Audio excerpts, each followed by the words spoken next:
of web application firewalls is there? So how many people using them? I don't have a percentage number for you, but I can tell you that from last year to this year, we saw about 20–30% increase on our inquiries. People called in about web application firewalls and which vendor I should go and how I should operate it. So I don't know whether that's representative of the entire industry, but that's one data point for you. Daryl, do you have a? No? Is that really the only solution for that type of a problem? Where you identify that many issues? Well, so it's I think it's a best practice. I don't call it as put a web application firewall on it and then you can forget about it. I don't think that is what you want to go.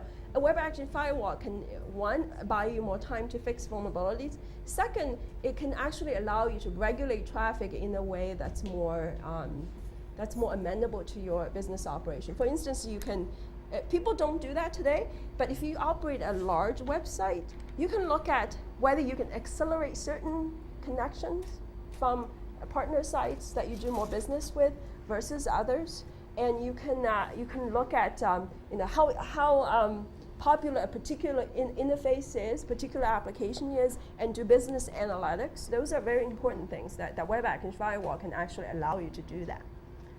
There was a question here. I'm not sure it's the right time to answer it. Okay, we'll finish it.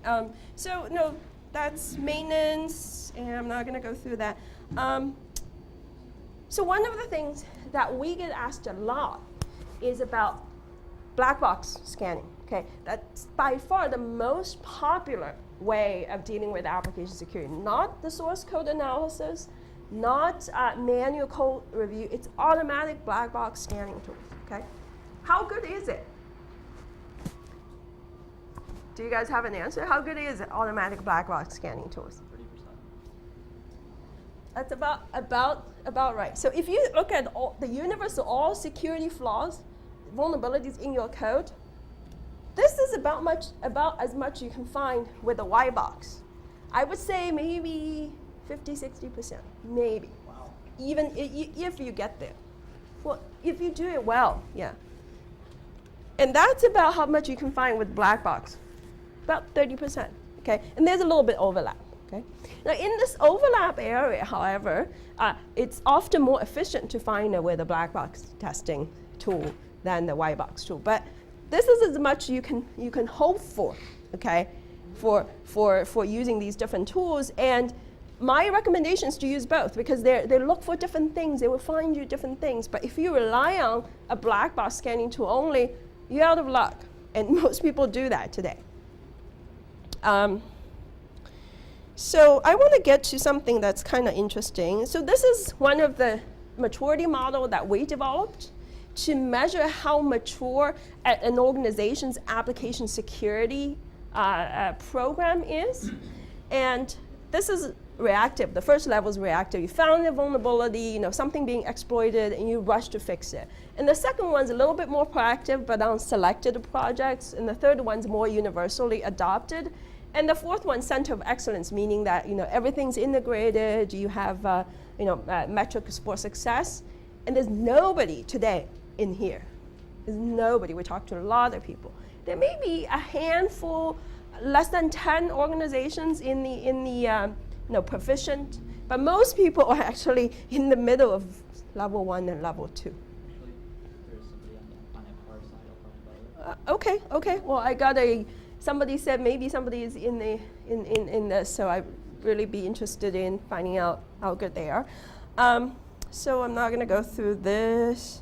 So one of the predictions we have is application security, right? So everybody's writing applications now. You do mashups, you get components from the internet, and every time you go to a website, there's maybe some other codes executing on a third-party website. My prediction is you're going to look at program reputation, okay? Just like reputation that's been used for source IPs who send you email and websites who may behave badly, you will be, down the road, we'll be looking at code reputation, okay? A snippets of code from line, how good it is.